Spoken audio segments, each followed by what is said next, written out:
passengers on the Paranormal Express. Here we are again, wheels to steel. We are back on the tracks. Trains are running. Is it steel? Throughout. I imagine us in the ghost world from Danny Phantom. Okay. And we sometimes travel Ghost into the real steel. world. We're calling ghost steel. Geel. With an H after the G. Yes. There you go. I don't know. Yeah, it could be some kind of cool. I don't know how to explain it. It looks like Jello, but it's like Ectoplasm? it works. Maybe it is made. Everything's out of just ectoplasm. Everything's made out of ectoplasm. Danny Phantom, ectoplasm. Yeah. The guy sitting over there, ectoplasm. Yes. He's waving like the queen now. Anyway. So I don't know if we're gonna call this season 2 to the show or what, because I don't know. I there's tried just a doing little that. bit of a break there, and then we're back. It was a pretty long break. Yeah. For some listeners, it's almost like following a cycle. For others, it could just be we're figuring it out. We're figuring it out. The schedule of this train has not existed for centuries. So we burned it. Yeah, we got rid of it. I burned it. Anyway, so we're back to start off this. The bearded man in the window burned it. The bearded man in the window. Oh, I actually spooked for a second. I was like, "What? Is there some kind of thing?" I'm talking about the previous president. Oh, okay. Of an organization that shall not be named. So the Illuminati. Yeah, so we're back. We're hoping to bring more episodes, more consistency, and just overall, I think in a few months, I hope to try and make it a little more consistent as well. Because I will definitely have more time then, and then I hope I can try and make this more of a focus. Yeah, I'd like to. I think I'm trying to figure out ways to make that easier on both of us. Yeah, and hopefully that'll work out. But definitely we want to bring some better quality and some more interesting topics, and as well as I'm excited for some deep dive revisits to some of the things we talked about before. Oh yeah, of course. Because I feel like every topic we talk about, it's a lot of surface level because we just need to get into the topic, and then we can't really dive into it too much. Yeah, that's probably what's going to happen today as well. I can start off, I guess, with a little bit of a description, I guess, of what this person. Grimes. Not that Grimes, though. Okay. No, this guy's name is Ronald Grimes, I believe. Ronald L. Grimes. He's a folklorist, I think. I'm not entirely certain because this isn't written by him. They're just citing him. Because he came up with a sort of definition and idea of how to talk about rituals. I'm just going to give a brief overview, just to introduce what rituals are, because that's our topic today. Usually I try to come up with a more comedic or witty way to introduce topics, but I didn't today. I am lightheaded, it's fine. Of course I'm lightheaded, I'm a ghost. But yeah, so basically... in the first place, yeah. Yeah, there you go. So basically what a ritual is... I'm going to turn this down a little bit, I think on our end. So basically what a ritual is, at least according to Grimes, is like a... He says here, a scripted performance of words and actions.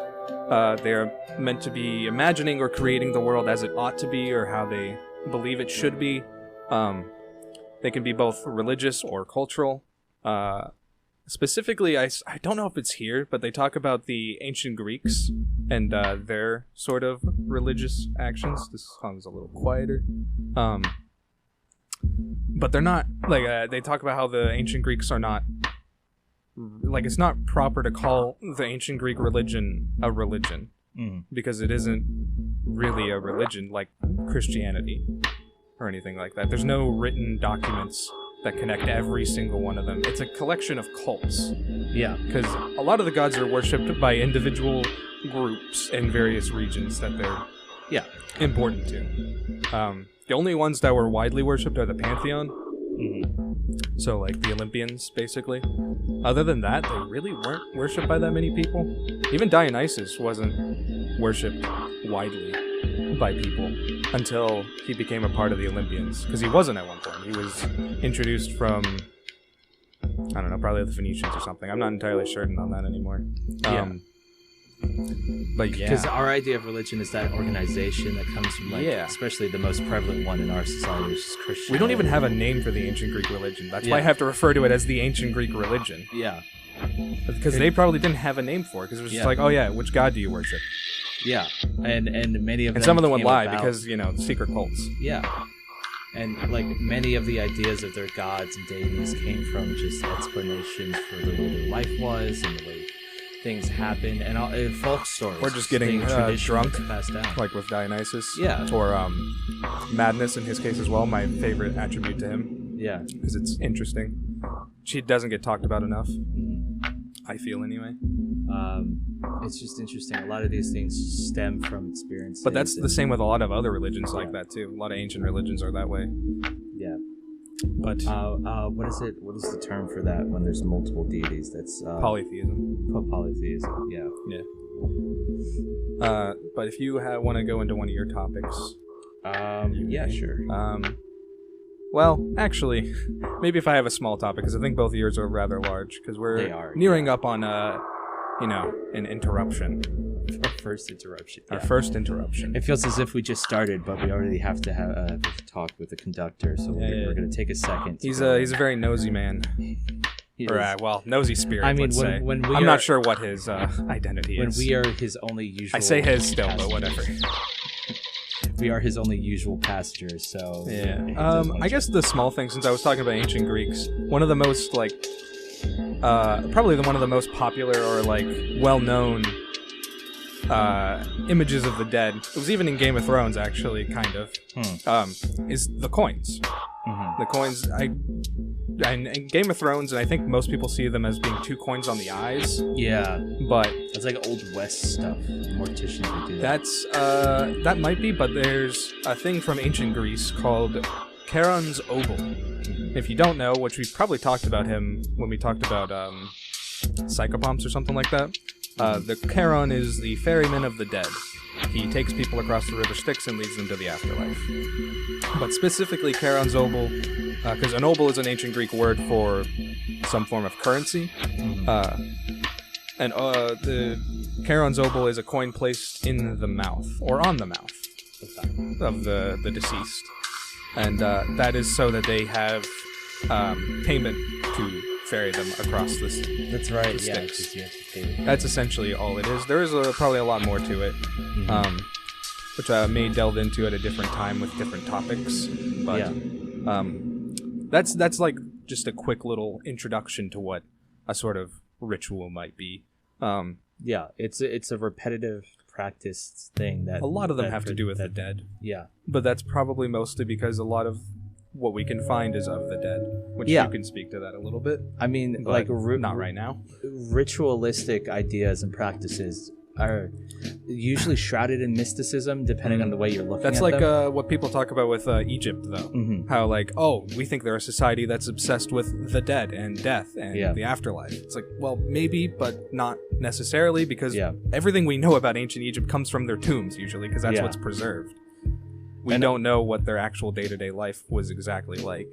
Yeah. But we can find that from other things. Mm-hmm. But a lot of it has to do with rituals, especially because people were obsessed with pyramids. Yeah. And what was in them. And on the surface, looking at death and rituals is you can see the parallels with the idea that rituals are involved usually with mysticism or something, and our understanding of death is very, very, very minuscule. Yeah. The conductor is banging on the door. He is here. I will save that tangent for when we come back. Sure. So you're with us here on the Paranormal Express. Yep. Gotta keep those rails greased up and ready for us. We gotta keep gliding along. The goal. The ghost. Yeah, there we go. We will be right back.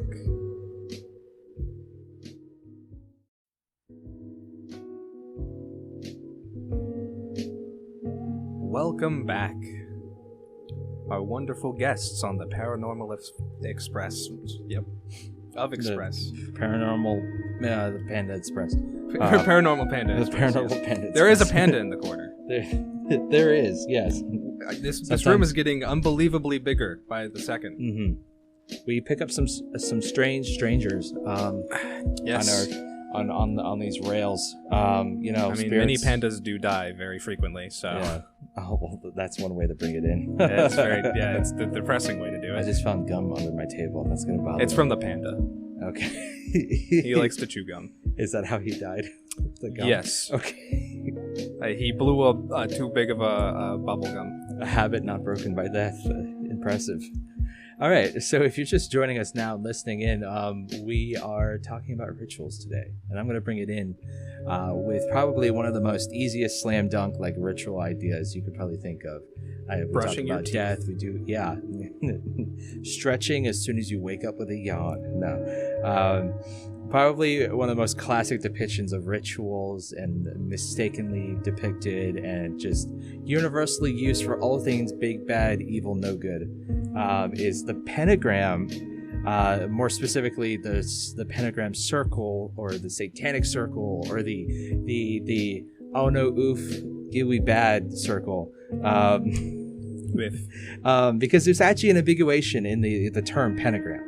Yes. A pentagram itself. There's even pentagrams that are religious, like Christian symbols. Oh yeah, no, for sure. I mean, like a star in general. We talk about the star that led the three wise men to Jesus. There's many other stars. But so let's start with pentagram. So pentagram. The word penta is Greek for 5, and gram is line. So how does that tie together? Well, The anchor. what was specific about the idea of the pentagram mathematically was that it's a fantastic object to talk about for that. It has an even amount of lines. It has 5 points of the same degree angle. I think it's 32 degrees in each angle. Yeah, within the something star. like that. I think because the one you sent me that I saw of the pentagram, that's an actual star. Mhm. That's not the satanic pentagram. Mhm. The satanic one is flipped upside down because then Yeah. it turns into Baphomet because the two star Because legs become yeah. horns. Uh-huh. There's a passenger trying to sign language to us right now. Shut up, panda. I forget who else we said was in here earlier. I don't remember. Because when I was referencing the bearded man earlier, that was not him. That's a picture in the other room. Picture in the other room. So with this, it's the representation of a star within the circle. That's actually called a pentacle. So the pentagram is just the star. Pentacle is the star within a circle. I can't see what you're I pointing. know. There's a man showering in some Christian art. It's an early Interesting. baptism. Oh, apparently. interesting. Okay. But it kind of looks like a bird's pooping on him. So one of the oldest representations of this pentacle is called the Seal of Solomon. It's a signet ring, and it's attributed to the Israelite king Solomon. And we see this in many different traditions, mystical or not, spanning Jewish and Islamic mysticism. And of course, we also think of the Star of David, which is a star within a circle. But the Star of David is like a triangle and another triangle fitted together. Yeah. So It's not not a proper- exactly. Like what you would think of as a star. Yeah, because it's got that perfect. How many sides is that? The shape It's in like the center of them I think it's it 6. creates like a perfect shape. it's like it's just a triangle and then another triangle upside down, Mm-hmm. and it makes 6 sides. Yeah, So it's technically and that comparison will be important later. hexagram. Yeah, I think that's 6 hex. Because hep Hex I think is 6. 7. Yeah, hep is 7, oct is 8. Yeah, Non is 9. penta 5. As I just said. Okay, so and this introduction into the occult, it was used for talisman. That looks very magical satanic. evocation. Comes from our old homeboy. We've mentioned him in many different episodes. That's Aleister Crowley. With What his went down in his head? introduction to the Thelema. We talked about Thelema before on this show. Yeah, and I yeah, we talked have, about him, So, and I think the Golden Dawn, which is another group that he did. yes, that's actually another thing that came out. Like they had something called specifically The Hermetic Order of the Golden Dawn or something yeah. like that, yeah. They had the Lesser Banishing Ritual, which used the pentagram, and that was like one of the older symbols of Is that it to as like well. banish demons or something? Either banishing that or maybe energies and things like that. I didn't have enough of it in here, but Okay. however, if you've seen a pentagram before, the most common use of it is neo-paganism, specifically Yes. Wicca.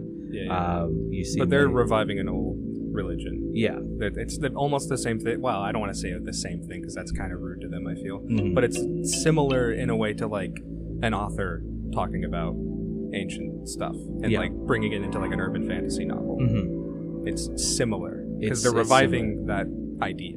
Yeah, because in that case, the pentagram having 5 points is the 5 classical elements, which is spirit, air, earth, fire, Right. and water. That's a very Eastern idea. Mm-hmm. Or it seems like it would be anyway. But then again, I don't know enough about ancient European stuff, especially Slavic stuff. Yeah, because From that the East. goes crazy sometimes. Yeah. You haven't read The And of Witcher. course, using the pentagram is like almost like their own tool of faith, you know, almost akin to the cross in Christianity Yes. or the Star of David. It's respect, remembrance, and the reliance on the elements to use for their daily lives, you know, spells, crafts, and things like that. Because, I mean, elements are what make up many things. Mm-hmm. So to tie this basically all back Can there into be a that, star that encompasses all the elements on the periodic table? that would be almost a complete circle. Well, not a complete circle. It would have I little don't know. points, but it would be Is there- almost a complete circle. Is there a yeah. name for those How many? circles? Wait, how many is there? Well, you might want to continue. 'Cause Yeah, we're I'll let you keep going then. So to tie this all back into that image of this candlelit pentagram, which is like commonly this idea of like, oh, it's a satanic ritual, you know, burning candles. We could draw the parallels of ancient mysticism and the idea that burning candles was used to cast spells or rites. So each point on that pentagram, doning a candle, is pulling from that represented element during spells or evocation, things like that. So unfortunately, I began searching this idea about the pentagram circle or the pentacle in general. Hopefully to find something interesting in history behind the candlelit summoning circle demonized, no pun intended, by Christianity for over a century. Even However, the I word got demonized has been demonized by Christianity. however, I got really disappointed because the only way to really find anything about the satanic ritual circle is to act in the mindset of a fearful Christian parent concerned about one's child's interest in a washed-up rock band, basically. Yeah. Like, I literally had to go, what is... Oh yeah, like, my parents used to not let me listen to AC/DC because they believed Yeah, they were satanic. it's the satanic panic, bringing it back. Still going strong with that. Like My that was mom the only didn't way I want me could to learn find Smoke anything. on the Water when I was learning guitar when I was 9. Like I really tried to look up pentagram, circle, history, origin, all of that. Like it would bring up so many random abstract things. I couldn't find specifically how it like tied into Satanism, but I have a theory based on a little bit of research, and you know the overarching idea of Christianity definitely ruined it. So there's a few building blocks to it. Of course, the idea that everything new is different is bad and goes against beliefs. That's a very difficult stigma to end and get over. It's fairly obvious that as mysticism grew in popularity in the 1900s, more subtle uses of that symbol continue to become more stigmatized.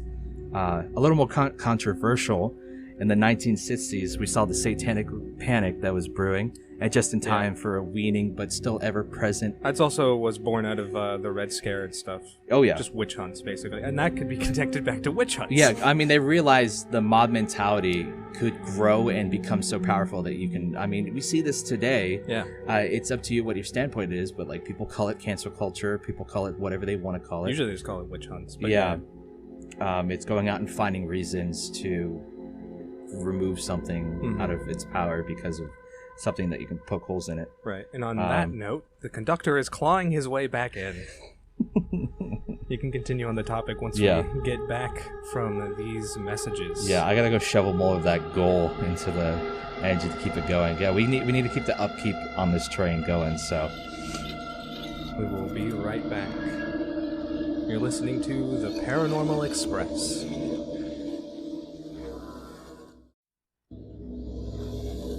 Welcome back, all passengers on the Paranormal Express. I hope you enjoyed those messages. Yes. What were we talking about before? So I was getting into the nitty-gritty of pentagrams, more specifically the idea of how the outcry and the stigma was produced in a more modern light. Continuing. So I was in the 1960s. We saw the start of a satanic panic. Yes. I think the literal construction of a satanic temple was around the 60s, mid 60s for that. LeVay started in I think 61 or something like that.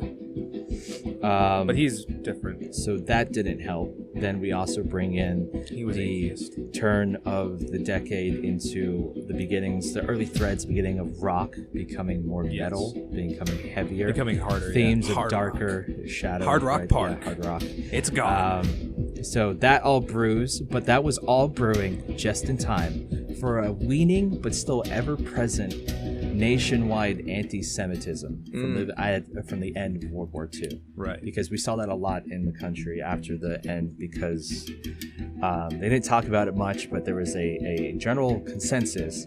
I mean, you see that with any refugees, like even like back in 2014 when the war in what's that country called? I can't remember the name of the country in the Midwest where he was gassing his own people, or supposedly was gassing his own people, or using chemical warfare on them. Yeah, I can't remember the name of the country. It's so It's not Afghanistan, right? No. Or any of those. No. Syria. Oh, yeah. Because there was a bunch of refugees that came across the Mediterranean and stuff, and then you saw some like anti-Syrian and not immigrant, but refugee stuff then as well. Yeah. And I would expect you would see that back in World War II when there was a mass refugee from Europe of Jewish people. Yeah, and just in general, like there's this really Jewish people have also been idea. like the outcasts for a long time. Yeah, they've been constantly oppressed for a very long time, and that has not even it's a little bit more dusted under it's swept under the door, dusted under the rug in America, but. So like post World War II, there was this idea that the reason the war happened was because of Jewish people existing, which is the stupidest take really you could ever have. But anti-Semitism has been around for centuries before that, and is still continuing. The blood libel today. was like at least the 1300s, I believe. Yeah, the myth of the blood libel. And of course, with in the symbol of the Star of David, and as I said, the Seal of Solomon earlier. Just being able to draw those parallels is such an easy and powerful tool to use against them, even though it may not be literally pointing the finger, but it's just something when you would see a Star of David, you would go, oh my God, that is a pentagram or something. That's bad. I still have seen people confuse them like on videos and stuff and not realize, oh wait, this isn't the Star of David. Because we've normalized it too fast, too quickly, and you don't. Nobody goes out of the way to actually learn the differences. That's why we still have the Star of David is just two triangles. Yeah, we still have a continuing issue with like that's a fantastic example of. I like seeing the gears turn on that second one. Yeah. There's a continuing issue with what's the word when you take a symbol or something from a culture and use it for your own? Syncretism? Or appropriation? Appropriation, yeah. Okay. It's almost in that same kind of vein where they're just taking these images and ideas and then using it unwillfully and unlawfully. Yeah. And that's an issue we continue to have because we kind of, as the power of these cultures die, it's becoming a thing. I don't want to, So that's like scratching the surface on like the importance of the pentacle in general, but yeah. Okay. So I'm going to continue with what I kind of started with before, or at least the same culture, if you're done anyway. I am, yes. Okay. Going back to the ancient Greeks, some of their rituals for deceased, though these are ones not with a less mythological aspect to them, because of course the other one had to do with Charon. Mm-hmm. This one is sort of just how they prepared their dead in a way. They had 3 sort of stages, or is it 2? 3 parts, it says here. The prothesis, which is like the laying out of the body and the preparing of the body for burial. The ekphora, which is the funeral procession. And I guess there's no name for it, or they don't list one here, but the internment of the body, or like the cremation of the remains. Trying to figure out, because I didn't highlight exactly where they talk about this. But basically, like, the prothesis is like a... this is the period where people come to, like, the funeral home and, like, mourn the person. Friends and relatives come to pay their respects. Kind of like when you have, like, an open casket funeral, and people go up and, like, you know... I don't know actually what people say at open casket funerals. I've only been to one funeral in my entire life. Probably, like... Besides my own. I was there. Well-wish... Except maybe their well wishes or just goodbyes or. So or what it says here, during prothesis, relatives and friends came to mourn and pay their respects. Lamentation of the dead is featured in Greek art, at least as early as the geometric period, which is like a period of vase styles in ancient Greece. I don't know if you know about any of that. Try not to turn away from the mic to look at you. I know. I'm just seeing if you know about that. Okay. So basically, that's just a period with a certain style to their, usually pottery. And then following that comes like the procession to the cemetery or wherever they would inter their dead, which apparently took place shortly before dawn. And their tombs were either built like either monumental like earth mounds, or sometimes there were actual tombs that were built with marble and stellae and statues to mark where their deceased were, because they believed, of course, the dead are immortal through remembrance, similar to like ancient Egypt, I guess. But they don't have. It's not the same, I guess. Mm-hmm. It's similar. It's the same idea. So they would do stuff like that, and then people would come and make offerings with like small cakes and what they word here as libations. Have you? I'm sure you've heard the word libation before. Yes, right? I have. Do you know what a libation is, though? Not off the top of my head. Okay, a libation specifically, the definition is a drink poured out as an offering to a deity, which I think is an interesting idea for this. But usually, like a lot of bars and like places where you can get like drink. One for me and one for my homies. Basically, yes. That's what a libation is. So I think it's kind of interesting that it's almost like they're trying to deify their dead in a way, but maybe minorly, just to keep them alive. Not alive, but like the idea of them being immortal. Yeah, in the afterlife. Yeah, you could draw like an idea for that, like the way many. This is a very interesting music to have in the background for this conversation. I feel like I'm about to get killed. Like, parallels. Okay, it's not. Like you can draw those two Hispanic cultures where they celebrate the dead, and the idea of the gifts they leave and the memories they have and the way they pray is to keep their spirit actually alive and together. And if they were forgotten, their spirit dies as well. Or in our like surface understanding of Egyptians and how pharaohs could proceed onto godhood based on the fruits of their labor and what their legacy left behind is how great their placement is in heaven and everything. So if they built the pyramids to last because sure the pyramid fall, then they would lose their place in heaven because their remembrance is lost. Or the afterlife. Yeah, and the afterlife in general. Because not everyone calls it heaven. No. I don't even know if the Chinese necessarily calls their heaven, but that's usually what it's translated as. Yeah. But yeah, that's essentially the idea. That's the basic overview of like how the Greek ritualized their funerals. Okay. So apparently on early like depictions of their dead, like their like the markings, like the stellae that they would have to mark their dead. There was like there was images and things to say who it was about the person's life. So like their servants would be there on the like images, and their dog and other possessions. It literally says dog here. I'm not just saying that because I like dogs. No, I'm just thinking of the most adorable little caricature of a dog. Yeah. Just there. Which is interesting because dogs are also specific to Hecate, Yeah. which we've mentioned before, I think, which is why she became my favorite goddess. Yeah. But as like time went on, it seems like a lot of things made it difficult because there was like more names and things just got inscribed differently, I guess. So it made it hard to distinguish deceased from the mourners, it says. Which I don't know exactly how. Oh, because they were depicted in the scenes. So it was hard to depict who was dead in the scenes and who was the mourners for some reason. Wow. There's because there were just so many people, I guess, but like... Yeah, what about that? This is Greece.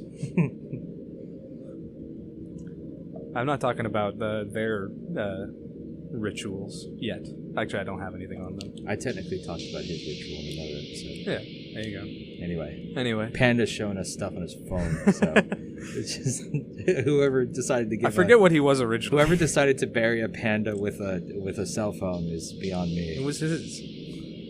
It's so he can search stuff up in the afterlife and show it to us on the train, apparently. It's a terrible version of that anime in the afterlife with my smartphone. Yeah.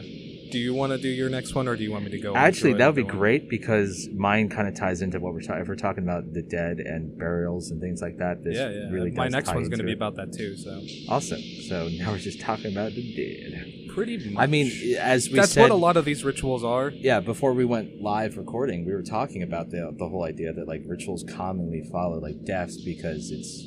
I'm still of the mind that that's mostly because when it comes to historical record, we learn more about the dead than we do the other aspects of people's lives. From a lot of ancient cultures, anyway.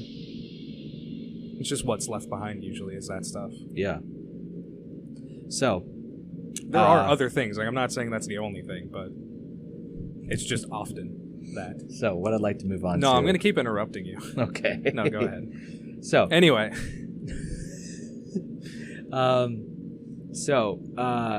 I want to talk about fantasy coffins. Oh, okay, sorry. Yeah, FAVs. Oh, okay. Or fantastic. Is that like the FEV virus vehicles. from Fallout? Yeah, that's right. We get steam here. It sounds like a afterlife. military device, but they're called FAVs or fantastic afterlife. Yeah, it's like the Moabs. Yeah, but less explosive, I guess. What is it? An ICB, an intercontinental ballistic missile? ICBM. The ICBMs keep us free. A UAV. I don't know what that stands for, but so I don't want to find it so comical, but it's just the idea of calling them fantastic afterlife vehicles is amazing. But this is insanely important to the people of Ghana, specifically the Greater Accra region, which is South America, right? Or is this Africa? This is Africa. Okay. This is I'm thinking of Guyana. That's South America. This is off of Lake Chad.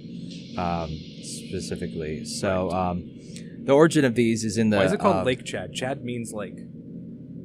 Lake? Yeah, it's literally what they named it, yes. Oh, that's funny. This kind of comes from that... It's mainly popularized in that region. The origin of these is something called figurative palanquin, which is a kind of litter. Have you ever heard of the word litter before? Like not like a kitten's litter, but a litter. Either the litter that a cat uses, or a litter that it gives birth to.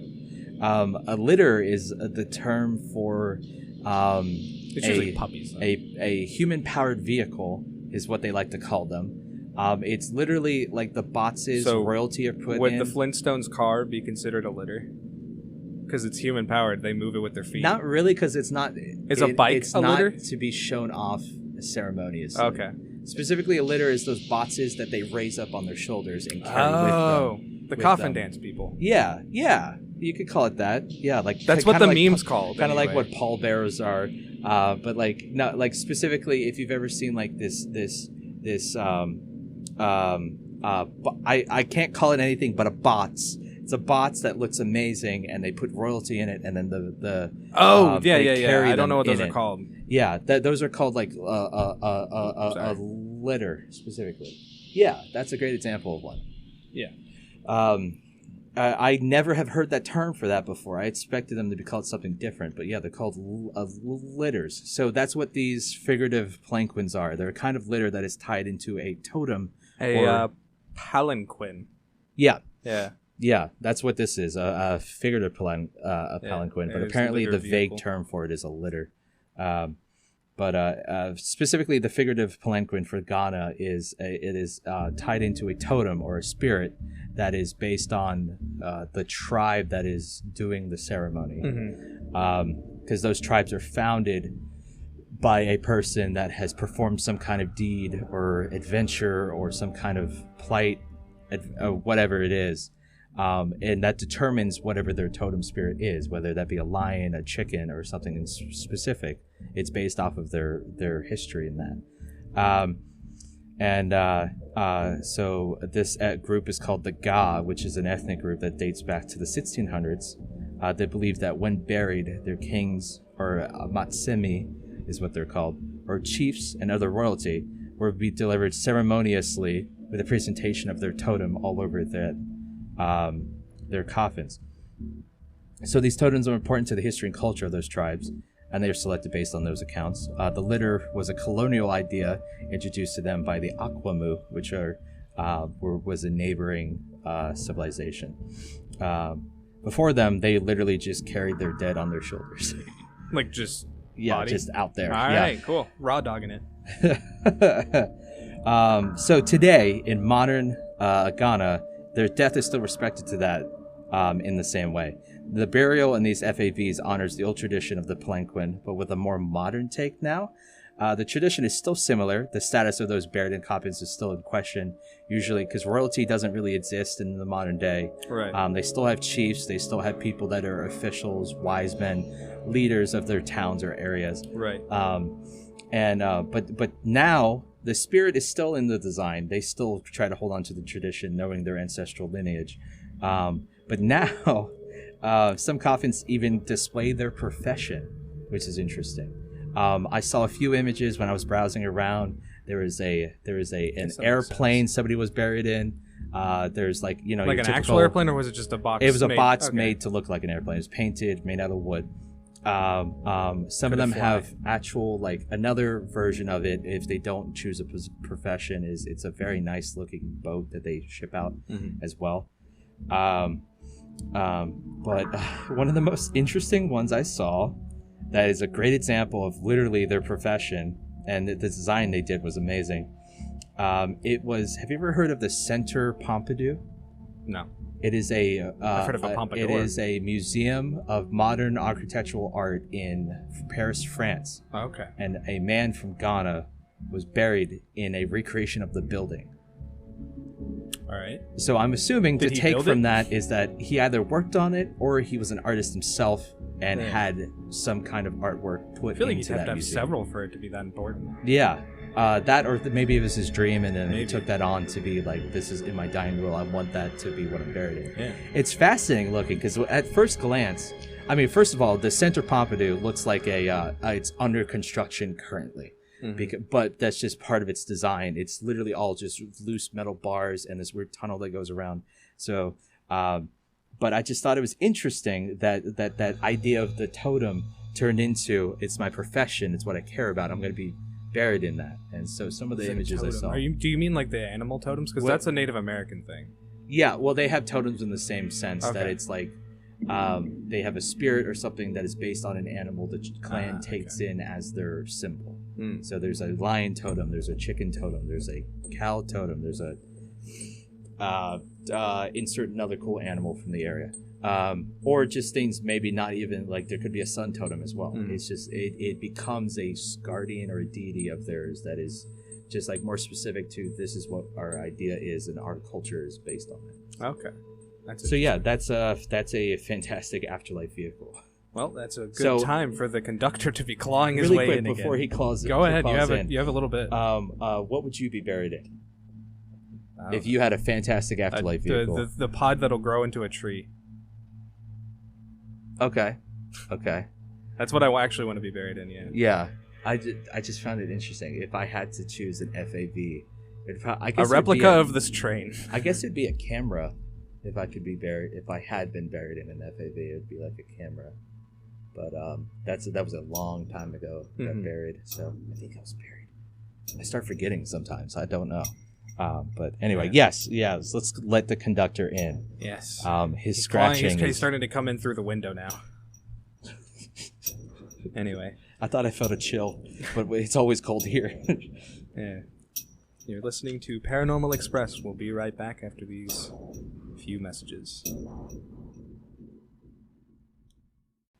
Dude, I wish I had an iPad earlier. Are we live? Yes. I kind of want to leave that in. Welcome back to the Paranormal Express. Bro, you have no idea how long I had to wait until Get a ghost iPad was available in the underworld, all right? You have no idea. Like, Apple is very hard. You know, they're very bad at spreading their availability. I know that personally because of selling some of those products. Working at Ghost Buy. Yeah. Best Ghost. I work at Best Ghost, yeah. Best trade. They don't make their devices available in many countries, so crossing dimensions and worlds, that's very hard.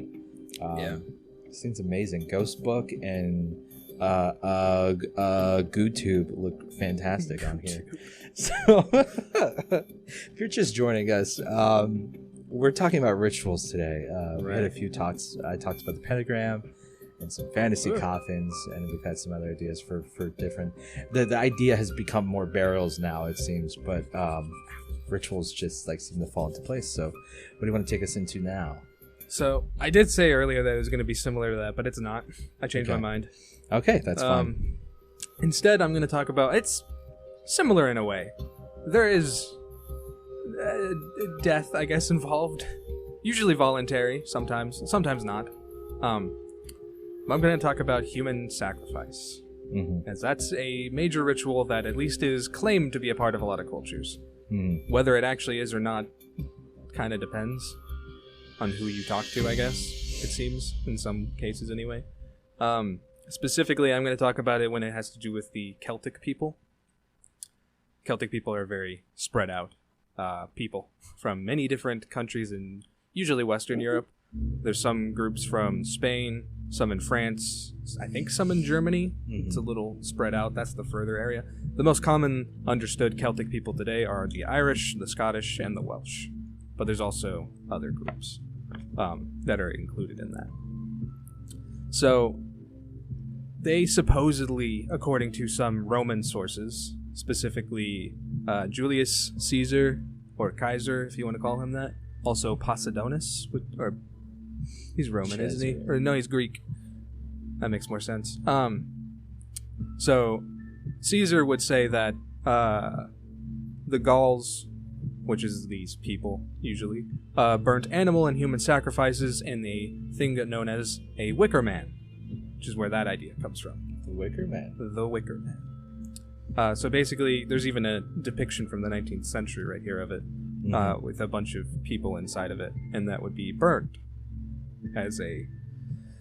They don't say who it was, like, dedicated to. I assume some god, but I don't know. I feel like it places itself... it's kind of universal. Yeah. It could be used in specifics with what you're faced with at that time.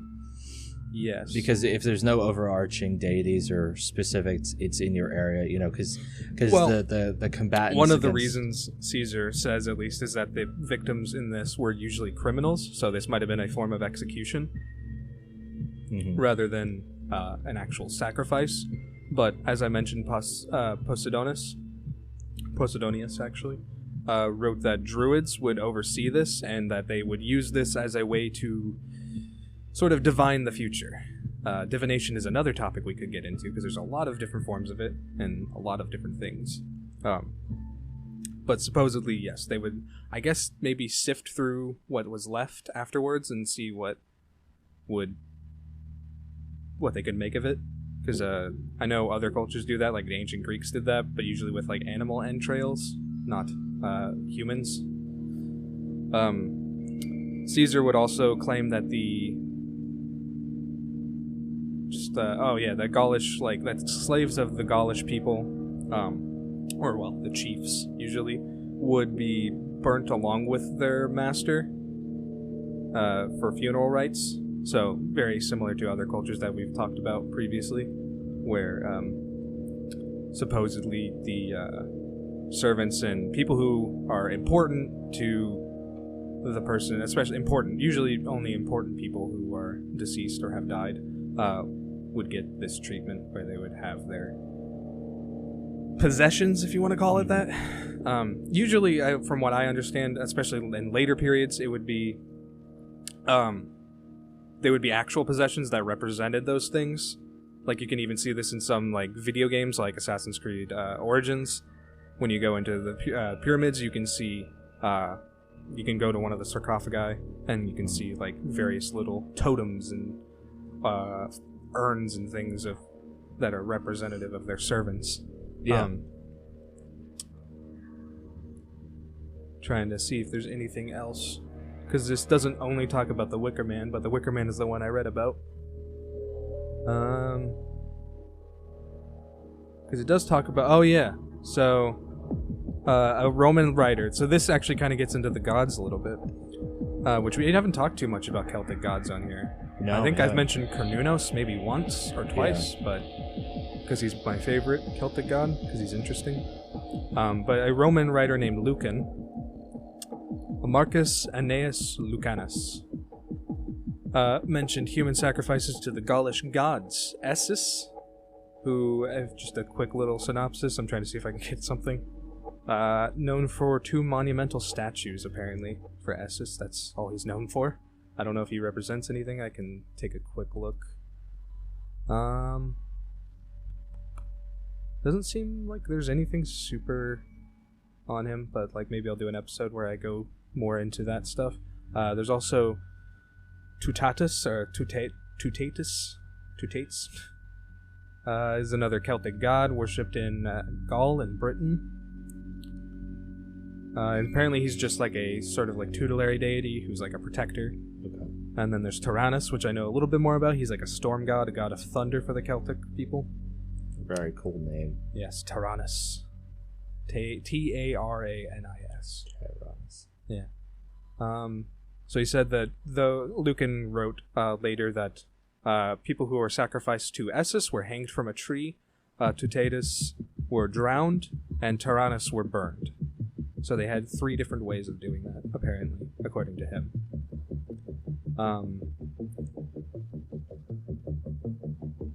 But that's mostly... There's more here on the Celtic stuff, but I can get into that another time. I can go into like a smaller thing, because I don't think you have any more topics, No, do you? that's yeah.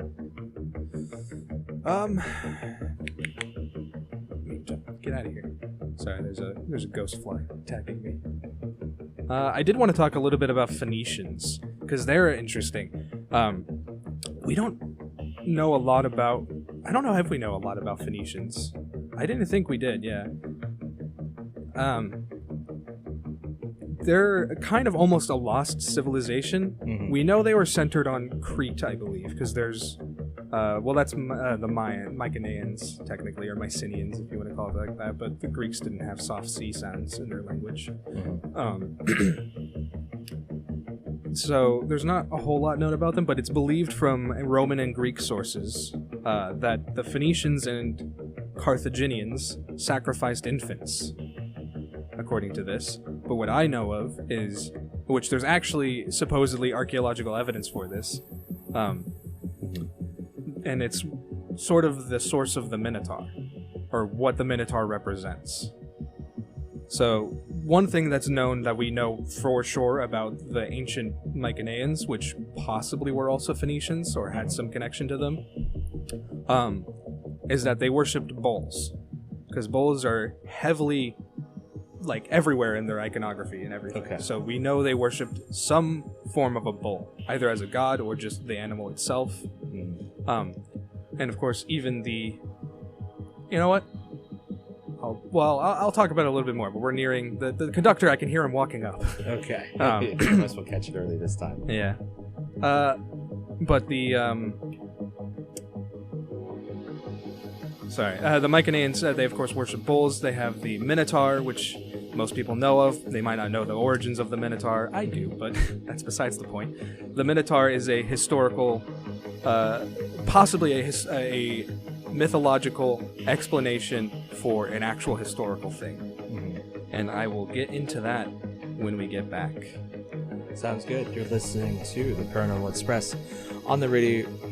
On the radio, possibly. Possibly on the radio, through your headphones, streaming services everywhere. We're still getting used to this format. But yeah, this is going to take some non-binary time. friends. Anyway, we'll be right back.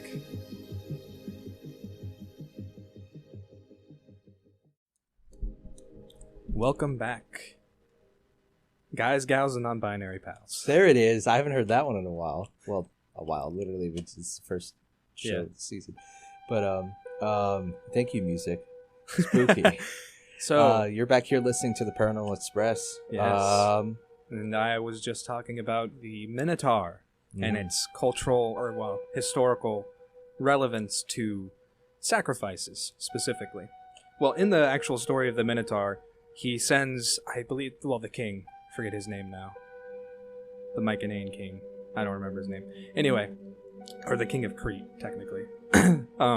He sends a bunch of, I think it's 100 Athenian boys or men to go into the labyrinth where he has trapped this Minotaur. I'm not going to talk about the origins. Maybe I can do that another time. But he traps the Minotaur in there, or it gets put in there, and then he sends about 100 Athenians in there as sacrifices to them. Of course, Theseus is one of those sacrifices in the story, and he slays the Minotaur with Ariadne's help. And then he later abandons her on an island, and then she marries Dionysus. Yes. But anyway, that's besides the point. So, what basically happens, or what the historical connection to that is, or what's believed, is that whoever ruled in Crete, whether that be the Phoenicians or what we know as the Mycenaeans, or some other civilization, they probably had human sacrifices. Probably not to a bull monster. The bull monster probably represents the kingdom itself, because we know, as I mentioned before, a lot of their iconography has bulls in it, and so it was kind of a symbol of their nation. Or it's believed, I guess, that it would be. And off the coast of Athens, there's actually some remains that are believed to have been found to be sacrifices. Okay. And that were ritually sacrificed to what would have been part of this kingdom at one point. And so the idea basically is that these people were sacrificed. They took these Athenians and sacrificed them, and then what became of that in remembrance or memorial, memento mori, they would record it as this bull monster that would ravage and destroy their young people. I don't know how young they necessarily were, but yes. But that's basically the historical relevance for the Minotaur. Okay. And what is the idea that what he represented to the Athenians, at least. Once the Athenians became, more powerful. Because they did have an empire for a little bit. Yeah. But with that, we will have to bid you adieu as we pull into the station. I don't know why the first thing that came to my mind was that song, The Sleepy Time Junction. All right, let's pull it up. All aboard, cries the engineer. Okay, anyway. All right. We'll see you next time. Yeah, thank you for coming on this Express. journey with us on these rails. We will be back on them again next time. Next time. Maybe next week. Maybe not. Yeah, maybe. We will see. But hopefully we can be more consistent as we go out, and we will perfect this formula. This new formula. Yeah, this new format we're working with. Yes. For sure. All right. Have a fantastic... We will continue to have an open door policy with the conductor. Mostly out of being forced to, with his clawing his way in. Yeah, it got really annoying. Like, imagine the worst scratching you've ever heard. And then it's just... like chalkboard. Yeah. But yeah. Until next time.